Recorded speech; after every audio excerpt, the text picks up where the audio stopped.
ओम नमः शिवाय। हर हर महादेव। वास्तु ज्ञान गंगा चैनल पर आप सभी का स्वागत है। सावन मास के महीने में महिलाओं को ये 7 काम जरूर करने चाहिए। इससे परिवार में खुशियाँ आती हैं, अखंड सौभाग्य प्राप्ति का वरदान प्राप्त होता है। पति पर कभी कोई कष्ट नहीं आता। स्वयं भोलेनाथ और माता पार्वती प्रसन्न होकर के आशीर्वाद देते हैं। परिवार में खुशियाँ, सुख, समृद्धि तथा हर मनोकामना पूरी होती है। कहते हैं सावन में सुहागिन महिलाएं यदि कुछ चीज़ें करें तो माँ गौरी और भगवान भोलेनाथ बड़ी जल्दी प्रसन्न होते हैं। उनके पति की उम्र लंबी होती है और शादीशुदा जीवन खुशियों से भर जाता है। सावन मास का महीना बड़ा ही पवित्र महीना है। कहते हैं कि सावन मास का प्रतिदिन बहुत ही महत्वपूर्ण है और एक एक दिन के उपाय का विशेष फल प्राप्त होता है। सावन का महीना धार्मिक रूप से बहुत ही पवित्र माना जाता है। ये पूरा महीना भगवान शिव को समर्पित होता है। मान्यता है कि इन दिनों सुहागिन महिलाएं यदि गौरी शंकर की पूजा करती हैं तो उन्हें अखंड सौभाग्य का वरदान प्राप्त होता है। कहते हैं सावन में सुहागिन महिलाएं यदि कुछ विशेष चीज़ें करें तो माँ गौरी और भगवान भोलेनाथ बड़ी जल्दी प्रसन्न होते हैं।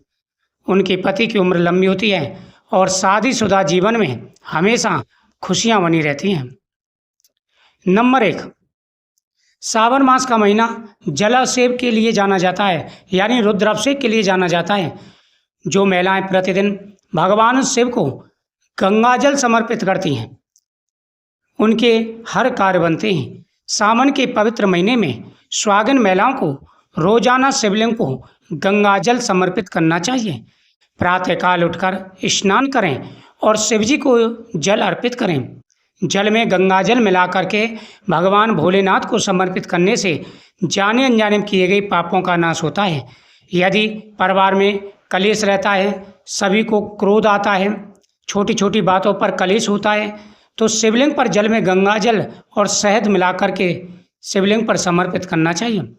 जल में गंगाजल और शहद मिला करके शिवलिंग पर अभिषेक करने से घर की समस्त व्याधियां दूर हो जाती हैं। इसके बाद आप समय अनुसार शिवजी के नाम का जाप करें।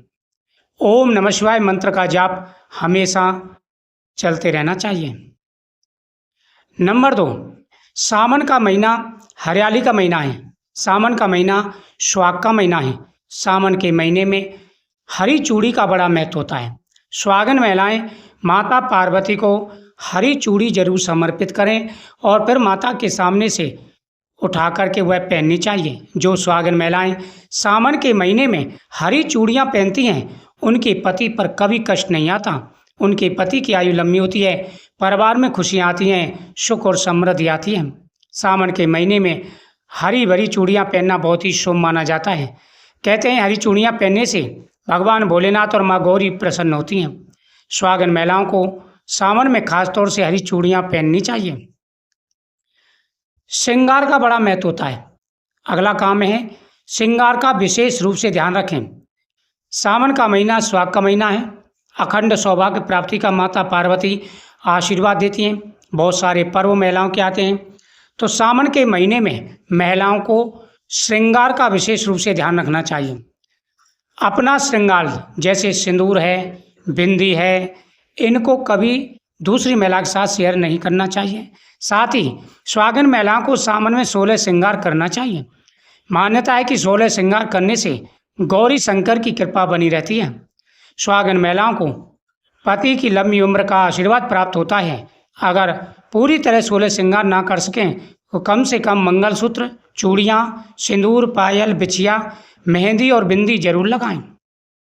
अगला नियम, सुहाग का यह महीना होता है, अखंड सौभाग्य प्राप्ति का वरदान प्राप्त होता है, लेकिन कुछ बातों का ध्यान रखना चाहिए। महिलाओं को भूल करके भी कुछ ऐसी चीज़ें हैं जिनका प्रयोग नहीं करना चाहिए, नहीं तो आपके पूजा का फल प्राप्त नहीं होगा, आपके व्रतों का फल प्राप्त नहीं होगा और परिवार में खुशी की जगह पर दरिद्रता का प्रवेश हो जाएगा। भगवान शिव का और माता पार्वती का क्रोध सहन करना पड़ सकता है, इसलिए विशेष रूप से ध्यान रखें और ये गलतियाँ ना करें। सावन में सुहागिन महिलाओं के लिए हरे रंग के वस्त्र धारण करना बेहद ही शुभ माना जाता है। इसके अलावा आप लाल, पीला, रानी पिंक, नारंगी और मैरून जैसे ब्राइट रंगों के कपड़े पहन सकती हैं।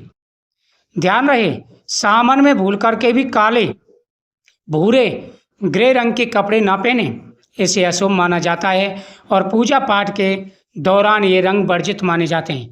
तो सावन के महीने में काला, सफ़ेद और साथ ही साथ भूरे ग्रे रंग के कपड़े बिल्कुल नहीं पहनने चाहिए।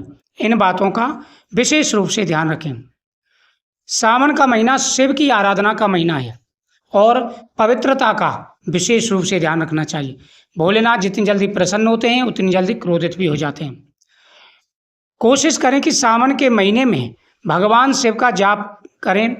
कहते हैं कि भोलेनाथ की आराधना से माँ पार्वती बहुत प्रसन्न होती हैं और सौभाग्यवती भवा का आशीर्वाद देती हैं। तो सावन के सोमवार के दिन महिलाओं को 11 या 21 बेलपत्र भगवान शिव को लाल चंदन से ओम नमः शिवाय लिख करके समर्पित करने चाहिए। इससे भगवान प्रसन्न होते हैं और जीवन में खुशियाँ आती हैं।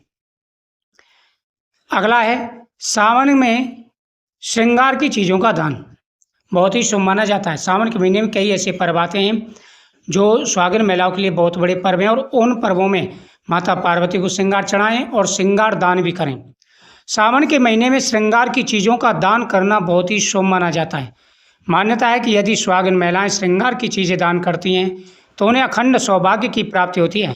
खास तौर से अगर किसी ज़रूरतमंद सुहागिन महिलाओं को श्रृंगार का सामान भेंट किया जाए तो शादीशुदा जीवन में खुशहाली आती है।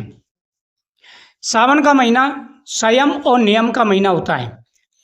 इसमें व्रत महत्वपूर्ण होते हैं, इसमें दान पुण्य महत्वपूर्ण होता है और उतना ही महत्वपूर्ण होता है संयम। खुद में यदि पॉजिटिव बदलाव लाए तो भगवान शिव भी प्रसन्न होते हैं। परिवार में भी और अपने आप में भी बदलाव का यह बहुत बड़ा अवसर है। पूरे महीने आप ऐसे नियम साध सकते हैं जिससे आपके परिवार में खुशहाली आए। तो इस महीने में दूसरों की बुराई ना करें, दूसरों की चीज़ों से लेने से बचें, मन में किसी तरह का ईर्ष्या, काम, क्रोध, मोह, लालच ना रखें। आप सावन के सोमवार में उपवास ही कर सकती हैं तो खुद को संयम में रखने की आवश्यकता है। साथ ही अगला है सावन का महीना पवित्र महीना है और पवित्रता का ध्यान रखें। तो सावन के महीने में मीट मांस आदि का प्रयोग बिल्कुल नहीं होना चाहिए। सावन के महीने में अगर इन बातों का ध्यान रखा जाए तो जीवन में खुशियाँ आती हैं, तरक्की आती है और हर प्रकार की मनोकामना पूरी हो जाती है। सावन के महीने में यह 7 काम करने वाली महिलाओं के घर में कभी दरिद्रता नहीं आती, हमेशा खुशियाँ बनी रहती हैं, पवित्रता बनी रहती है और हर मनोकामना पूरी हो जाती है। मुझे उम्मीद है आपको ये जानकारी अच्छी लगी होगी। वीडियो को शेयर करें, चैनल को सब्सक्राइब करें, कमेंट में ओम नमः शिवाय जरूर लिखें। ओम नमः शिवाय, हर हर महादेव।